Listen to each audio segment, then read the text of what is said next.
It's August 26, 2015. Steve's up past his bedtime, and this is your Fortean Slip news.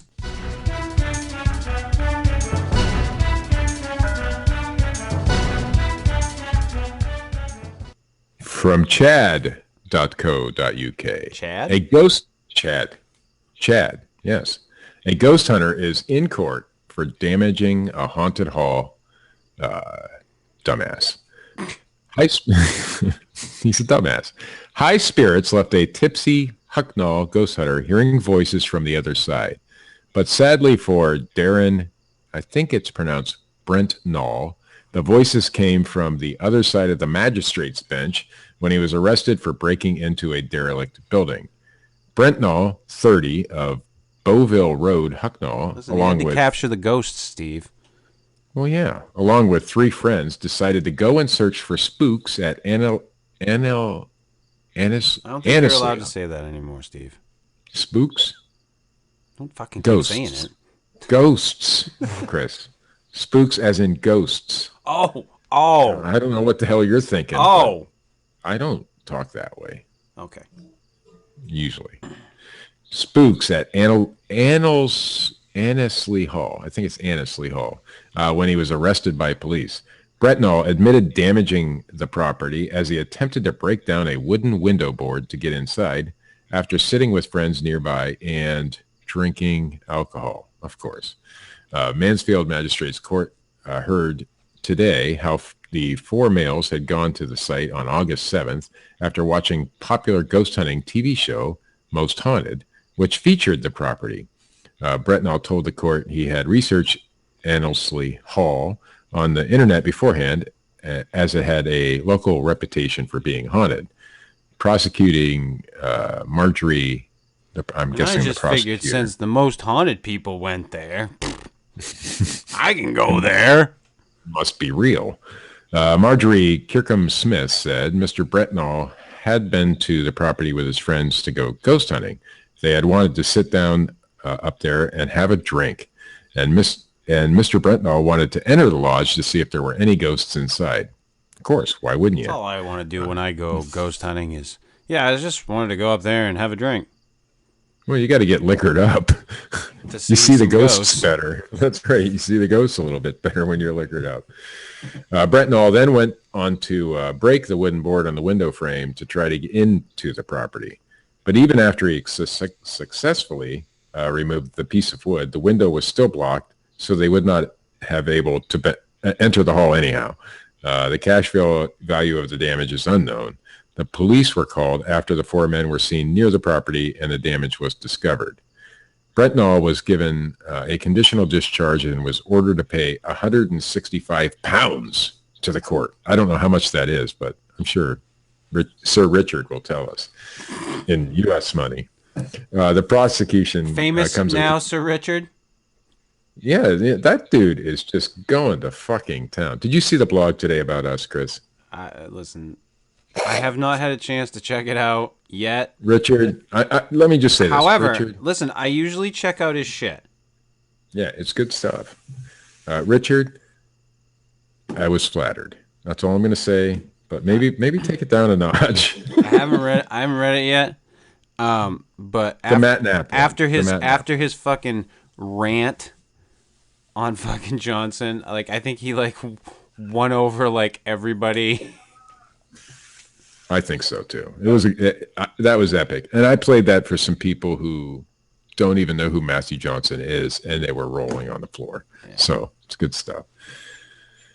Anyway, lead magistrate Elaine Koniezinski, I don't know. Yeah. It's probably how you pronounce it. Sure. Said it was a very foolish incident and now a very expensive one as well. So those guys are in trouble. Dumbass! Dumbasses. Dumbass. That's what my grandfather used to call dumbasses. Dumbass. I don't know why, but it sounded good to him, so it sounds good to me. Sure. Yeah. From 5280.com. 5280. Chad and 5280. Yeah, I'm, going into the deeper reaches of the internet. Are we going into the deep web, the dark side of the web? deep web something like stories, Steve. If you go to this website, you'll die. Actually, this is Colorado's like newspaper. I don't know why they call it 5280. Maybe that's like the zip code or something. No, it can't be the zip code. I don't fucking know. Steve, I'm unaware. Carry on. Me too. When it comes to spotting UFOs, most people usually think of New Mexico, not Colorado. Yet a small watchtower in the middle of the San Luis Valley is one of the top spots on the planet to view these unidentified objects. And Steve's house is the best place to hear cats. Of course. You know, we've gone a long time without that kind of interruption. I know. I just had to point it out. I didn't even hear it. I'm so used to these these wonderful felines that I own. They each have their own person. Get out of here, Peter. All right. So, according to Judy Messeline, this is like the best place on the planet to watch for UFOs. Of course, Judy owns and operates the UFO Watchtower. She's a former cattle rancher. After Messeline moved to the valley to raise cattle, she often heard UFO stories. It got to the point, she says, that she'd giggle and say, "We need a UFO watchtower," never dreaming that she would one day be the one who would build it. But after 4.5 years of being a rancher, Messeline could no longer afford to feed her cows and was forced to sell the herd. A short time later, while working at the gas station in Hooper, she goes from being a cattle rancher to working at a gas station. I mean, she must have been really poor at that point. She was telling one of the local farmers that she didn't want to be forced to sell her land as well. He said to her, "Well, you need to put up that UFO watchtower you've laughed about." Sensing that he was right, Messeline erected the UFO watchtower in 2000. Since then, go figure, there have been 96 sightings from the structure. 26 of which Messeline herself has witnessed as of August 2015. Mm-hmm. Keep in mind, she says, I had never seen anything prior to starting this little venture. Of course, it's been a real eye-opener. The sightings can occur any time of day, explains Messeline, but they're easiest to spot at night when the dancing light and erratic green streaks stand out in the valley's clear, high air and dark skies. We've also seen actual crafts, cigar shapes, saucers, and a couple we thought at first were birds, she says. I think they turned out to be birds in the end, probably. To take advantage of the prime middle of the night viewing hours, visitors often camp on the property. Many sleep out under the stars. And many take mescaline and mushrooms. Yeah. We were just going to go up there and watch some UFOs, man. We were just, taking It is Colorado. Those kinds of things. Those kind of things do happen there. Now I got lost. I'm sorry, Steve. Okay, here we go. Well, it was the mushroom talk, The flat white metal structure is perched directly above what Messeline calls, oh my God, here we go, the healing garden, where two large energy vortices are located. What? Wait, what? Yes. According to the more than 25 psychics who have visited the site, the vortices are there, according to the psychics. The psychics marked the vortices centers with large stones and told Messeline that anyone who needs help in his or her life should go to the garden and ask for it. To harness this force, Messeline encourages visitors to leave behind a trinket. I've told folks to leave something in the garden to get their energy there, she says. Probably cash. That's my guess. Gold rings, that kind of thing. You got to plant your seed, Steve. That's right. You plant your seed and it will grow. I love this story. Anyway, I'm going to skip the rest, but I'm going to tell you, the UFO Watchtower is located just west of Highway 17 in the San Luis Valley, a few miles north of Hooper. North. Oh. The tower is open 24/7 year-round for viewing. There is a $2 per person or $5 per carload. It's like the drive-in theater, $5 a carload, and then you hid people in the trunk if you had too many. It's like going on a whale watch in Maine. you may or you may not see whales. Anyway, there is also primitive camping because there isn't any water on the site, and that's $10 per tent per night. So if you want to go there, actually, I think it would be a pretty cool place to go. I want to see the healing garden. You do? Do you want to be healed? Yes. No. Do you want to plant your seeds, Steve? We won't talk about me planting a seed. It's almost a daily event. Autoblog.com. This is my favorite story, I think, of all the stories I've ever done, because it involves a Volkswagen bus and a guy that killed people. Great stuff. With Halloween fast approaching, a Detroit pawn shop, yes, that one, the hardcore pawn guy, is porn guys. You know you almost slipped up and said it. I almost did. Anyway, they're offering a macabre automotive memento to park in your garage. Dr. Jack Kevorkian's Volkswagen bus. Nice. Now, they call it a van here. I have to correct these people from Autoblog. It's not a van. It's a bus. Get it right. The bus is currently a broken down heap with the interior immense. That's Kevorkian from Beyond the Grave. But the title and registration proves Dr. Kevorkian's ownership.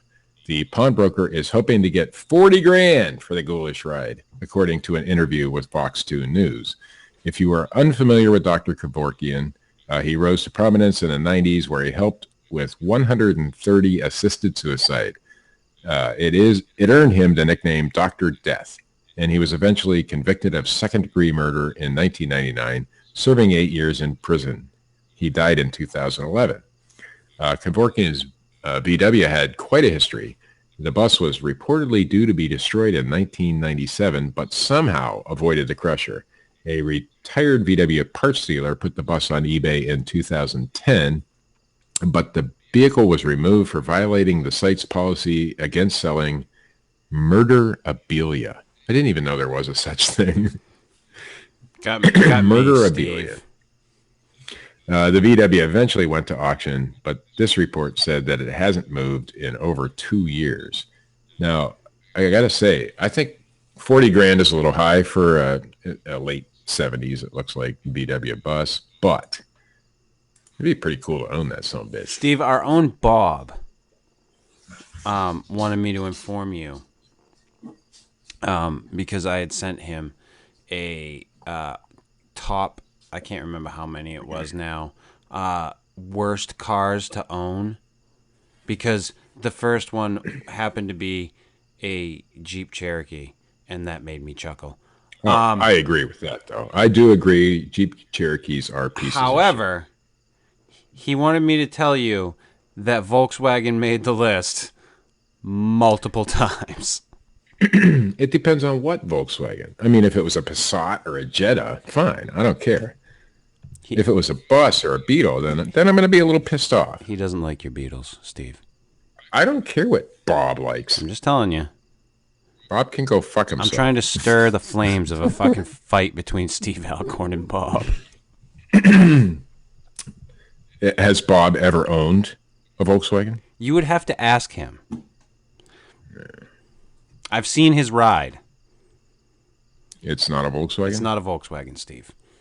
See, now, I don't care. It's like people buy Yugos because they're a collector vehicle, right? I wouldn't buy one, but people do.